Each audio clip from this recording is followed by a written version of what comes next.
Sekarang saya jemput Yang Berhormat Tanjung Karang. 20 minit disilakan. Terima kasih semua.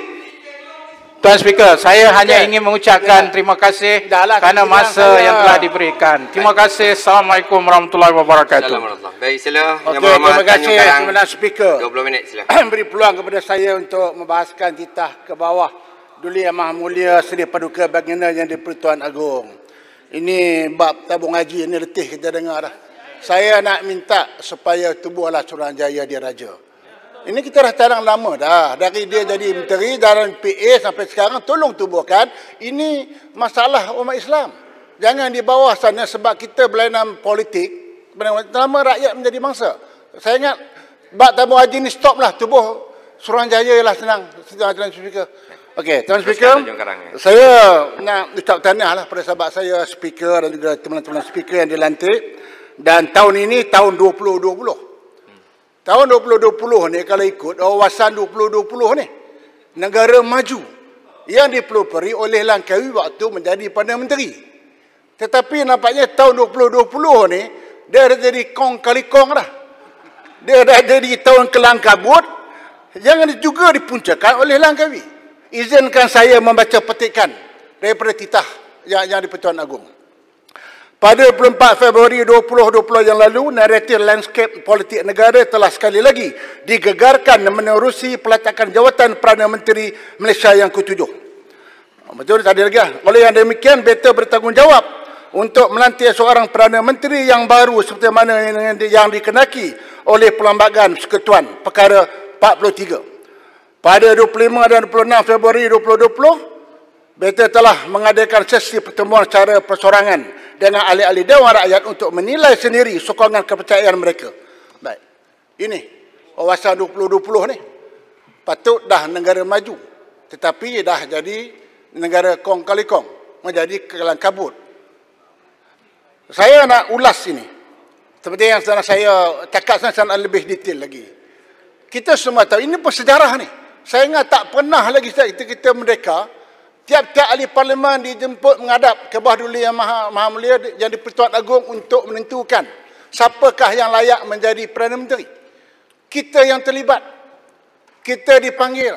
Dan masa itu diberi peluang nak menamakan siapakah Perdana Menteri kita. Pada masa itu saya nak tegaskan memang betul. Kami UMNO dan PAS, MN, memang kita nak bubar Dewan. Yang menjadi menimbul masalahnya sebelah PH. Ada kumpulan menamakan Langkawi. Ada kumpulan mencalonkan Periksan. Bila dah keadaan kelang kabut macam ini, Tuan Speaker, maka tindakan yang di-Pertuan Agong memang bijaklah. Panggil kita. Bila dah tak ada mana-mana orang yang mendapat sokongan majoriti, maka tidak adalah boleh lantikkan Perdana Menteri. Jadi kan itu kita dipanggil. Ketua-ketua parti dipanggil. Dan saya nak mengatakan bahawa pengorbanan kami di sini, termasuk yang berhormat Perdana Menteri daripada Paguh dan rakan-rakan kita ini, mereka ini bukannya pengkhianat.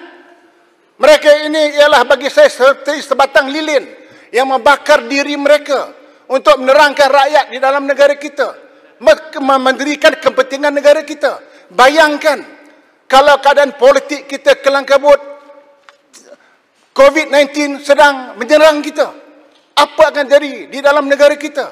Alhamdulillah ada hikmahnya apabila kerajaan Pakatan ini ditubuhkan dan kami memberikan sokongan dan kita Perikatan Nasional ini ditubuhkan.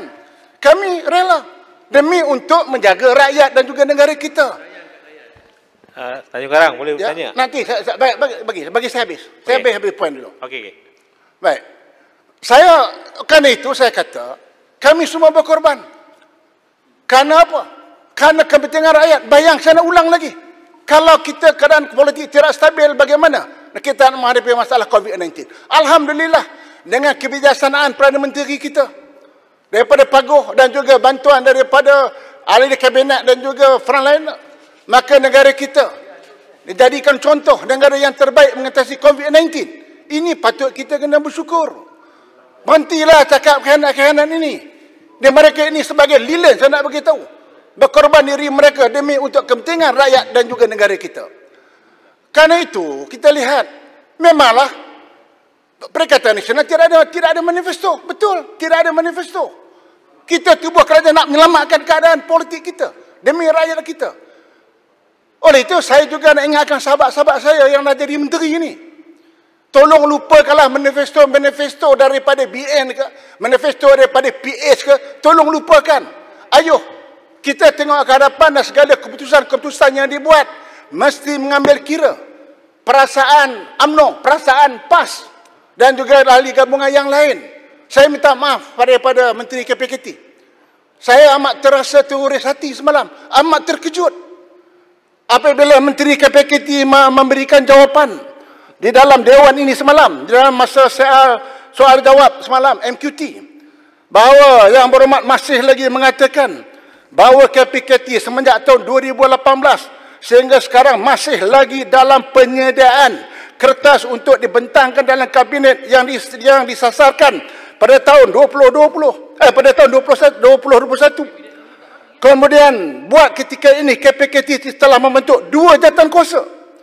Jadi pada ketika ini saya kira sudah tiba masanya untuk rakyat untuk boleh menerima pilihan rakyat kerajaan tempatan.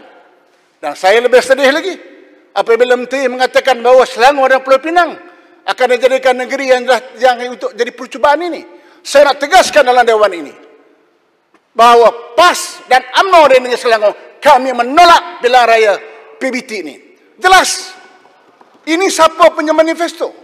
Ini manifesto PH. Saya tak tahulah sama ada daripada DAP atau sebagainya, saya tak tahu. Tetapi di dalam manifesto PH dan dalam jawapan semalam, Menteri juga mengatakan bahawa Langkawi tidak bersetuju. Tanjung Karang. Nanti tidak bersetuju. Jadi kalau yang dah Perdana Menteri PS dulu pun dah tak bersetuju, mengapa Yang Berhormat nak bawa lagi? Tolonglah Yang Berhormat Menteri KPKT, buatlah pengumuman bahawa kerajaan Perikatan Nasional dengan ini membatalkan hasrat untuk mengadakan pilihan raya PBT ini. Tolong supaya kita tenang dekat bawah ni. Okey, siapa tadi? Lebah Pantai. Okey, sila. Ni Lebah Pantai. Okey, Lepas tu bagi. Okay. Pendek. Tolong beza ya di antara mencelah dengan memberi ucapan. Tolong beza. Mencelah saya bagi, jangan berucap. Berucap stop. Sila Sepang Okay. Sepang. Okay, terima kasih Tanjung Karang. Sepang yang minta tadi ya. Okey, terima kasih Tanjung Karang. Terima kasih Tanjung Karang. Baik Tanjung Karang ni. Terima kasih. Tanjung Karang ada dua persoalan. Satu je yang saya tanya yang berhormat, ni betul mencelah. Nanti kalau jawab pun jawab betul-betul jangan jawab menyeweng Taklah, ini ingatkanlah kawan-kawan Pertamanya nak tanya dengan Yang Berhormat tentang Yang Berhormat kata Tuan Berhormat ada tak baca kenyataan daripada Langkawi mengenai kenapa dia letak jawatan? Pertama. Yang keduanya, Yang Berhormat kata cara kerajaan Pakatan Nasional ni, PN ni mengatasi masalah COVID ni agak hebatlah. Adakah termasuk yang hebat itu contohnya cadangan kita supaya Doraemon, lepas tu ada seorang menteri kesihatan telefon kata 260 negara dekat dunia ini yang fakta salah. Adakah itu termasuk dalam definisi hebat? Siapa Doraemon tu? Doraemon siapa? Terima kasih Sepang. Isu yang Sila. kedua isu yang kedua itu jangan ambil lah. Kita tengok pengiktirafan dunia lah pada kita. Janganlah pergi pandangan kecil. Sebab itulah PH tak lama memerintah kerana pandangan dia terlampau sempit. Betul. Okey. Otak kecil. Dengar dulu. Badan dia besar. Yang kedua, jangan tanya sebab-sebab letak jawatan. Saya nak tanya Yang Berhormat. Waktu menghadap Agung dulu, Yang Berhormat undi siapa? Undi Perisa ke undi Langkawi? Tolong bagi tahu. Sila. Saya pada tanya. Okeylah. Boleh ambil masa jawab. His floor. Tak, dia tanya saya ni. Tak apa. Saya nak tanya terus. Undi masa itu calonkan Perisa atau calonkan Langkawi? Itu cukup. Itu saja. Itu very simple. Tak jawab. Jawablah. Audition ke Langkawi. Jawablah. Kalau tak Audition Langkawi. Jawab. Saya minta izin speaker. Lalu apa bosku? Jawab je lah. Ringkas je. Jawab je lah. Saya minta Tanjung Karang teruskan perbahasan je. A dan B. Audition Langkawi saja. Tak payah hurai. Tak boleh tanya saya. Saya bukan menteri. Duduk. Okey dah. Tapi Saya gentleman. You ask Saya me gentleman. question. Bila saya bagi jalan, saya bagi jalan. Saya tanya. Bukan you bagi jalan, speaker yang bagi jalan. You bukan speaker. You tak lantik, menteri pun tak lantik. Saya. Malulah sikit. Tak apa, saya nak bagi tahu. Saya nak bagi tahu. Hanya pusing-pusing lah. Tak ada pusing. Saya nak bagi tahu. Saya sebagai ahli parlimen Tanjung Karang, saya tulis bubar parlimen. Itu saya. Tapi Sepang saya dah tahu dah. Okey, tanya lembah pantai. Lembah pantai gentleman. Tanya lembah pantai. Lembah pantai gentleman. Dah lah, Sepang tak ada Lembah pantai lah Sepang jawab. Lembah pantai. Lembah pantai. Periksa. Boleh tak saya jawab? Sila lembah pantai. Can I answer the question? Nampak tu? He ask the question. I want to answer tak boleh pula. Tak apa. Saya minta lembah pantai. Lembah pantai. Sila lembah pantai. Terima kasih Tanjung Karang. Terima kasih Tuan Yang Di-Ketua. Soalan saya berkenaan dengan saya tertarik dengan kenyataan Tanjung Karang tadi berkenaan dengan isu pilihan raya kerajaan tempatan. Adakah ini memberi satu gambaran bahawa sekiranya Menteri KPKT membentangkan kertas cadangan kepada Kabinet sekiranya pada Julai 2021 bermaksud mungkin Tanjung Karang ataupun rakan-rakan bersedia untuk tarik diri daripada kerajaan? Terima kasih. Dia bukan misalnya tarik diri. Ini hasrat kita. Saya harap menteri pun boleh faham bahawa cadangan pilihan raya PBT ini daripada kerajaan PH. Sekarang kerajaan Perikatan Nasional. Tak ada manifesto. Dan jelas dalam ucapan kita. Malah pokok sena pun semalam cuba nak membuat provokasi. Dia tanya, PAS macam mana PAS? PAS clear. Memang tak nak. Betul? PAS tak nak. UMNO pun tak nak. Ini tanya, PAS nak PBT? Tak nak. Beritahu. Beritahu. PAS nak ke tak nak? Ya, kita bertegas. Pilihan raya PBT kita akan tolak. Jelas. Jelas. Dari itu saja dah kita harap kabinet kena ambil perhatian lah. Menteri kena ambil perhatian. Tak payahlah bawa suat ke paper kepada kabinet menteri. Lupakan aja. Ke PBS suka. Sarawak pun sokong. Tanya Sarawak. Sarawak pun tak sokong. Betul. Sarawak tak nak pilihan dari PBT. Ni GPS. Kita sepakat lah. Tengok gentleman semua. Sepang. Walaupun tak ada manifesto, tapi kita sealiran, seperjuangan. Ini yang kita nak. Kita sepakat. Ni saya nak tambah sikit. Sarawak Plus.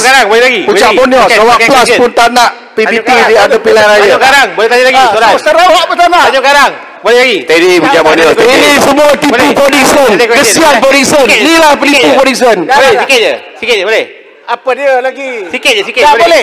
Boleh saya bagi jalan dengan syarat declare. Okey. Yang berhormat calon periksa ataupun langkawi. Tolong jawab dulu. Jawab dulu. Boleh tak? Jawab dulu. Kalau tak boleh jawab dulu. Okay. Tak boleh jawab. Jawab. Tak boleh jawab.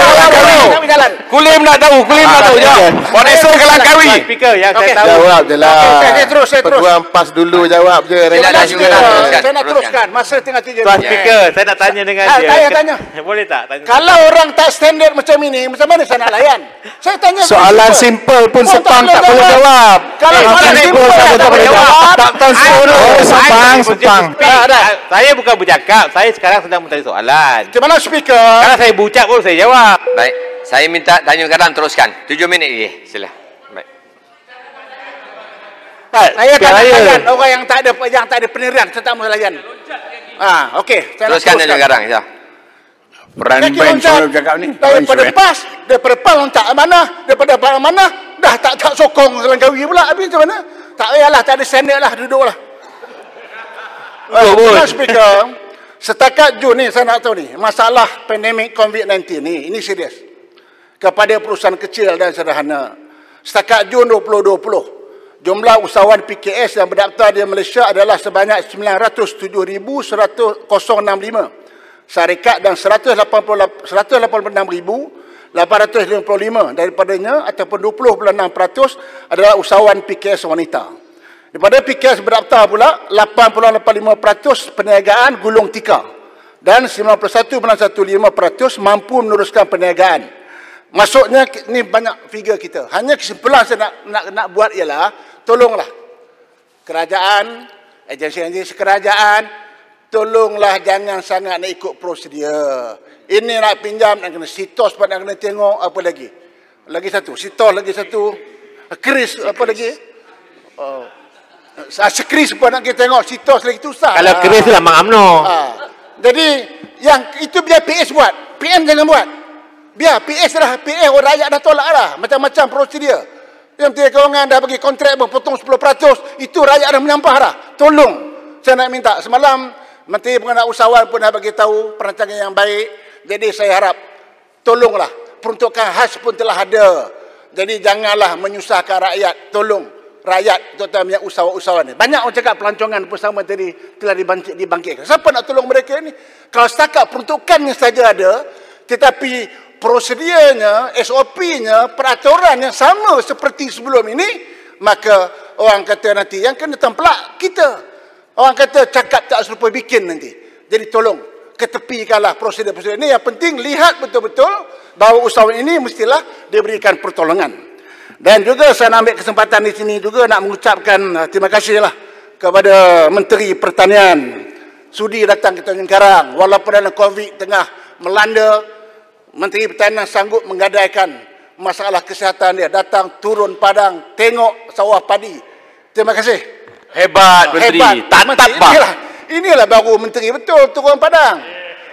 Jadi saya nak tolong kena pun yang buat Menteri Pertanian ada di sini. Tolong. Saya nak rekodkan, saya ni mewakili pesawah. Pertama, tolong. Mana-mana petani yang mendapat hasil kurang 5 tan, 1 hektar. Bagilah mereka ini bantuan benih padi percuma. Pagi tadi dibincangkan. Benih padi sah tadi. After all, benih padi sah memang ada subsidi daripada kerajaan. Tak selama 70 juta kita dah belanja. Bagilah kepada mereka yang hasilnya 5 tan ke bawah, kerana mereka ini mungkin mereka yang menerima penyakit. Tapi yang mana malas susah bagilah. Sebab-sebabnya kadang-kadang penyakit melanda macam hari ini di Tanjung Karang, Tan Sri yang Menteri pun saya dah bagi tahu itu. Di sawah sepadan hasilnya amat kurang sekali. Tolong, itu pertama. Yang kedua, nak direkodkan walaupun Menteri dah bersetuju, saya nak rekodkan mewakili pertubuhan peladang. Saya juga ahli pertubuhan peladang. Tolong warta yang dibawa oleh bekas Menteri Pertanian hari itu yang memberikan kuasa kepada menteri untuk melantik ahli lembaga pengarah nafas, ahli lembaga pengarah pertubuhan pertubuhan peladang negeri, sehingga di pertubuhan peladang kawasan menteri ada kuasa melantik. Tolong batalkan warta tersebut, serahkan kepada ahli. Mereka yang nak memilih pemimpin-pemimpin mereka. Mengapa yang ada kacau campur tangan politik? Mengapa menteri nak campur tangan? Ini lantikan menteri lebih ramai daripada lantikan yang dipilih oleh ahli-ahli. 6 yang menteri lantik, 5 yang dipilih. Mana lebih besar? Kuasa menteri ke kuasa ahli yang beribu? Ini menteri. Tolong batalkan dengan segera warta yang juga saya tengok tak betul dibuat. Warta cak ayam tu saya tengok itu. Tolong itu. Ini 2. Yang ketiga juga nelayan. Juga Menteri Pertanian ada di dalam ini. Saya ni dapat memorandum daripada Persatuan Nelayan. Ini Automatic Identification System ataupun AIS. Daerah Kuala Selangor saya nak bagi tahu. Total Visual Zone B yang pasang AIS ada 93 buah. Total kerosakan AIS yang diperiksa kontraktor sebanyak 64 buah. 64 rosak dah. Dah rosak dah Menteri. Kalau mereka nak baiki satu AIS ni, mereka kena bayar RM6,200. 6,200. Jadi tolong tengok balik. Tolonglah nelayan-nelayan ini. Kesian mereka. Janganlah. Betul, AIS ni saya tahu. Memang satu melatamak yang baik. Tapi pelaksanaannya, tolong tengok balik. Dengarlah rintihan nelayan. Cara pasang AIS pun tak betul. Mereka walaupun nelayan tak sekolah, tapi mereka tahu. Cara pasang pun tak betul. Kerosakan banyak berlaku. Nak repair satu 6,000. Kemudian lagi ni, nak minta lagi ni. Tolong review balik ni. Dia kena bayar rupanya. Saya baru tahu bahawa nelayan juga kena bayar fee SKMM sebanyak RM120 setahun. Apalah banyaknya RM120 setahun ni. Kita yang pasang dan yang akhirnya kita lihat bahawa nelayan-nelayan yang tidak membayar. Saya pun ada dapat surat ni, mereka ada bagi surat pada saya ni. Surat notis daripada SKMM. Siapa tak bayar, dia tak boleh guna. Dan kalau guna juga akan didenda. Dendanya bukan main mahal lagi ni. Betul lah, merupakan satu kesalahan kalau tidak ada kebenaran. Dia kata ni saya surat daripada SKMM, daripada SKMM ni. Dia kata apa? Dia dah bagi amaran kepada, saya ambil satu contoh dah ni. Nama nelayan ni Lian Chung Bok.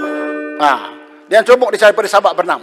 Masih datang minta. Jadi tolong ni, saya nak minta kecuali kalah bayaran RM120 tu dari SKMM ini. Kerana nelayan kita harus berikan penlah. Last kali AIM. Iaitu AIM ni kita tahu amanah ikhtiar ni. Saya nak tanya, amanah ikhtiar ni sekarang ni di bawah kejabatan mana? Di bawah kementerian mana? Hari ini saya dimaklumkan bahawa amanah ikhtiar ni betul tak betul? Dah tak dapat sumbangan daripada Kementerian Kewangan. Dan tolong tengok balik AIM ni. Beratus ribu ahli AIM, orang miskin, wanita miskin yang dulu kita cukup bangga. Kerana bila kata-kata bayar yang paling baik, contohnya adalah amanah ikhtiar. Hari ini amanah ikhtiar, tolong. Ini saya nak ingatkan petabik-petabik amanah ikhtiar. Ini bukan syarikat kamu. Ini syarikat amanah. Tolong tengok. Kalau MD dia, CEO dia tak betul, tukar CEO dia.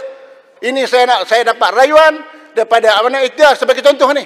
Orang lain bagi tempoh. Saya nak baca ni contoh last. Bagaimana CEO ni boleh buat pengumuman? Amanah Ikhtiar Malaysia akan menangguhkan kutipan bayaran balik program Sahabat Amanah Ikhtiar untuk tempoh 2 minggu. Bermula hari ini hingga 31 Mac. Orang bagi 6 bulan, dia bagi 2 minggu. Sebagai contoh. Saya nak dapat jawapan. Siapakah yang bertanggungjawab untuk memantau perniagaan atau pengurusan amanah ikhtiar ini? Terima kasih. Terima kasih Yang Berhormat Tanjung Karang.